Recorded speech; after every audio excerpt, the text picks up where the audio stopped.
Oh, katulad nito, mga kababayan. Diyos ko po. Ito ha. Yung sunod nating pag-uusapan, mga kababayan. Ano nga ba yan, Kent, yung sunod nating pag-uusapan? Ito po yun, mga kababayan. Ang mga biktima ng AJK ni Digong, yung mga nanay, naalala nyo yung mga nanay na mga pinaslang, na mga adik, di umano, na walang due process. Yung mga adik na pinatay noong war on drugs ni Digong, di ba nandun sila sa dahig? Di ba nandun sila sa Netherlands? Mga kababayan, yung tatlong nanay, asawa, nanay, kapatid, parang ganun yun halo-halo. Basta kamag-anak ng mga pinatay. Ito po yun, mga kababayan. Meron po kasing nilabas ngayon, mga kababayan, itong si Cathy Binag. Ang nilabas ni Cathy Binag, mga kababayan, ay ito po. So, ito ang pinost ni Cathy Binag sa baba. Si Cathy Binag nag-post niyan, mga kababayan. Ang totoong picture, ito pala. Ang totoong picture, wala silang hawak na bag. Pero inedit po yan, may bag na silang hawak, tapos may presyo na. Kita nyo, mga kababayan?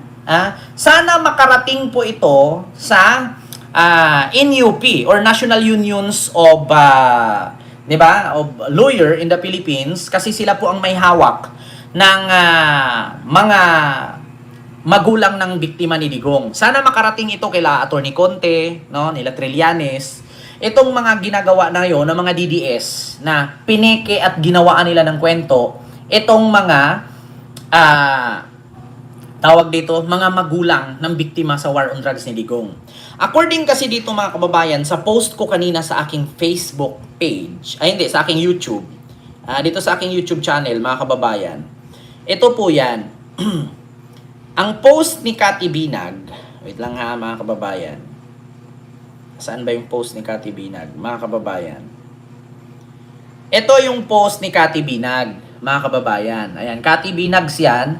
Ang post niya dyan, ang bag ni mother na dito na side ay Louis Vuitton Speedy 25 in monogram, canvas 93,000 to 111,000. Ito, yung Louis Vuitton Speedy 25 in monogram. So ito po yon. Nagkakahalaga daw ng 93,000 to 111,000. Tapos itong sa gitna, si mother, ang kanyang naman ay Moonat bag. O Moonite ba? Moonat bag ba ang pagbasa dito? 258,000 to 288,000 daw. Ito po yan, Moonat bag. Ayan. At dito naman sa gilid, si ate girl, medyo bagets. Ang bag niya ay Louis Vuitton Nano Speedy in monogram, canvas, 101 to 110,000. Ang presyo ng mga bag. So ngayon, mga kababayan, nasilip po yan ng News 5 at ng Rappler.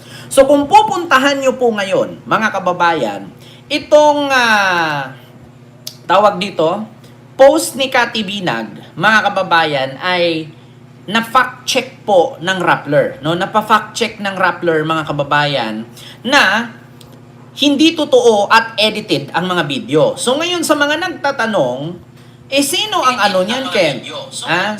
So saan ang galing yan? Sa post po ni Cathy Binag, mga kababayan. Sa post ni Cathy Binag po lumabas itong mga picture na yan. So ang totoo palang picture, mga kababayan, ay yan sa taas. Ito yung edited na AI at ito ang original picture ng tatlong kamag-anak ng mga biktima sa war on drugs ni Digong.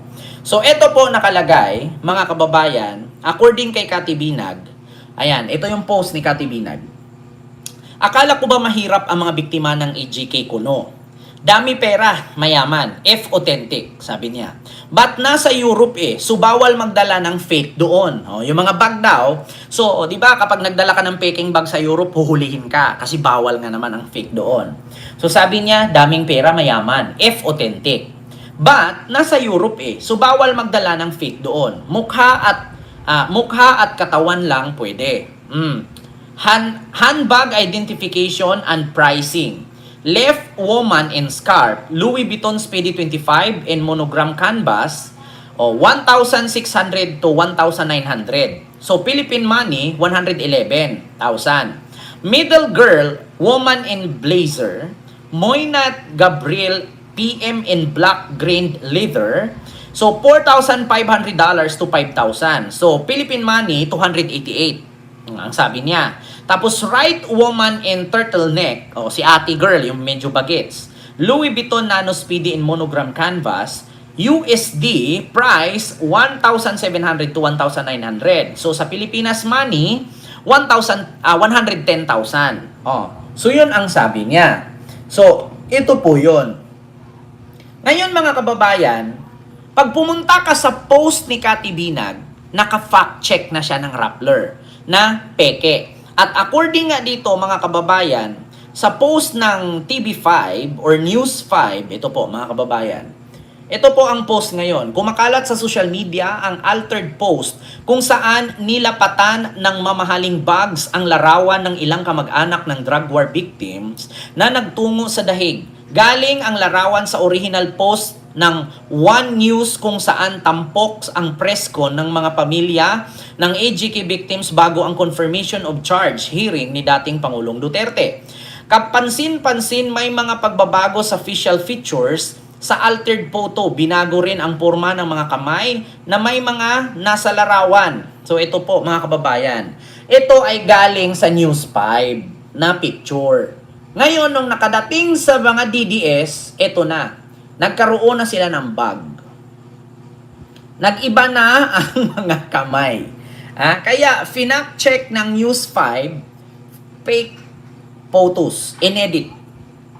Altered post at real post. Kasi yung picture na yan, tatlo na yan mga kababayan, galing sa TV5 yan. Kasi di ba nandun ang News 5, no? Na nag-coverage sila doon sa biktima at sa mga supporter ni Digong.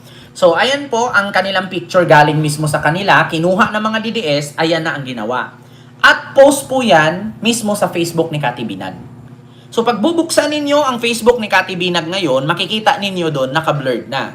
No? So, ganito na ang nangyari, mga kababayan. Ganyan na ang mangyari pag bubuksan mo ang Facebook niya.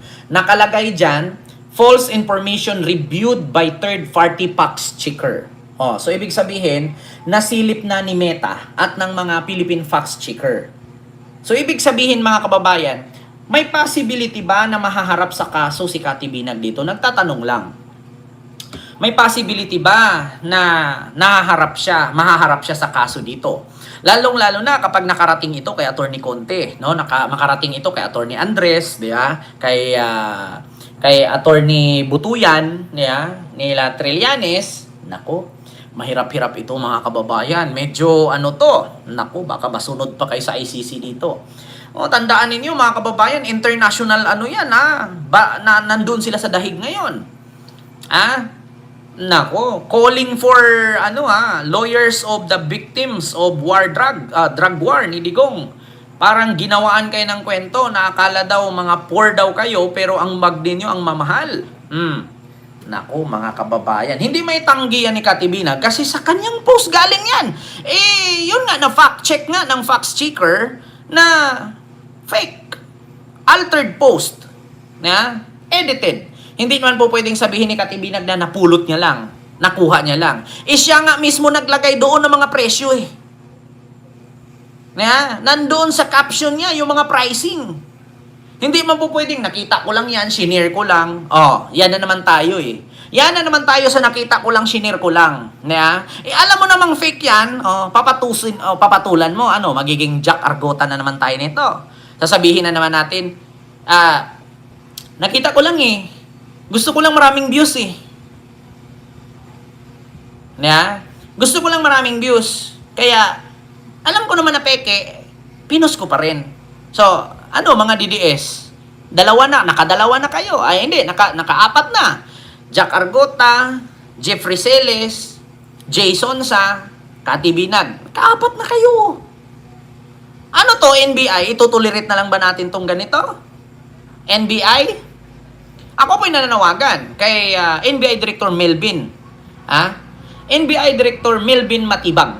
Ako po'y nananawagan. Calling for NBI Director Melvin Matibag. So, itutulirit ba natin tong ganito? 'Di ba? Itutolerate ba natin yung ganito? Nakaapat na sila, oh. Jack Argota, Jay Sonsa, Eric Celes, Binag. Itutolerate ba natin to? Mga kababayan, yung ganito? Akala ko ba, sino pa ba ang sino po ba ang Committee on Fake News? Sino po ba? Committee on Fake News Affairs. Sino po bang mga may niyan? No, mga kababayan. Ayan, Christian Isguera, interview Attorney Conte. This said, they will charge Binag with cyber libel. Nako, patay ka dito. Sige nga, tignan nga natin si Christian Isguera. Oo, meron daw. Interview daw ni Christian Isguera si Attorney Conte. Nako, eto nga.